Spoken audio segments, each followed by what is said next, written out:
22 जुलाई से सावन का महीना शुरू हो रहा है। ऐसे में उत्तर प्रदेश प्रशासन ने अपने स्तर पर कांवड़ यात्रा तैयारियां शुरू कर दी हैं। मुख्यमंत्री योगी आदित्यनाथ ने पूरे प्रदेश में कांवड़ यात्रा मार्गों पर खाद्य पदार्थों की दुकानों पर उनके संचालकों के नाम सार्वजनिक रूप से लिखने के आदेश दिए हैं। इस आदेश के बाद से प्रदेश में सियासी घमासान शुरू हो गया है।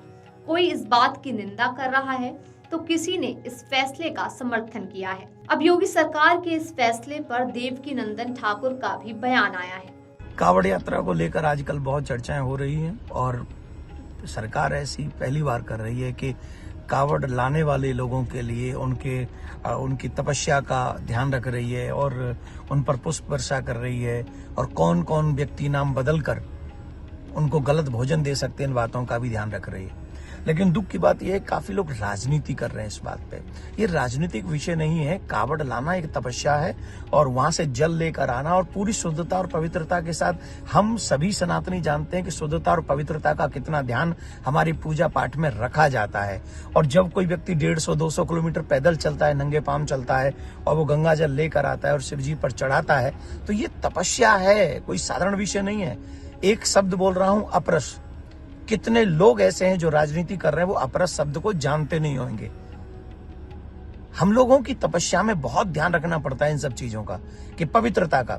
तो अच्छी बात है ना कि अगर कोई व्यक्ति जो हमारे भगवान के नाम का ठाकुर जी ढाबा, कृष्ण ढाबा और फलाना ढाबा ये खोल के बैठे हैं और पता चले बाद में वो कोई और है, क्योंकि उन लोगों की क्रियाएं अलग हैं भोजन करने की, हमारी क्रियाएं अलग हैं भोजन करने की।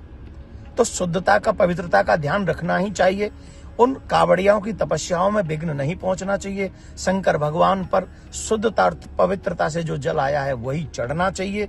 और ये बहुत उचित ये बात है कि इस बात को सभी के लिए बताना पड़ेगा कि आप कौन हैं, और बताना चाहिए। पहली बात तो अगर हिंदू मुस्लिम भाई भाई हैं तो हमारे मुसलमान भाइयों को आवश्यकता क्या पड़ी है कि वो ढाबा उस समय खोलें, या अगर हैं तो उन्हें लिखना चाहिए कि भैया आप हमारे बड़े भाई हो और आपकी शिव पूजा में बड़ा ध्यान रखना पड़ता है। जैसे आपकी मक्का मदीना में कितना ध्यान रखना पड़ता है, कितनी चीजों का ध्यान रखना पड़ता है जब मक्का जाते हैं आप लोग।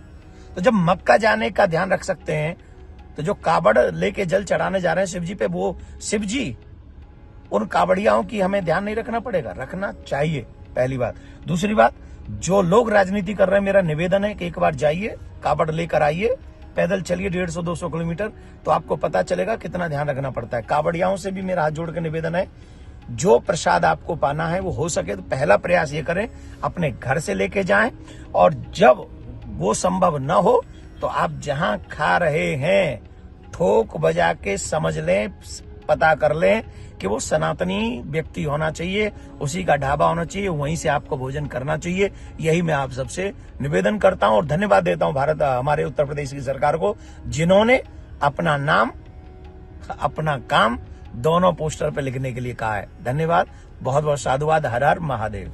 अगर आपको हमारा ये वीडियो पसंद आया हो तो हमारे चैनल जीवांजलि को सब्सक्राइब करें। अगर आपको हमारा ये वीडियो पसंद आया हो तो हमारे चैनल जीवांजलि को सब्सक्राइब करें।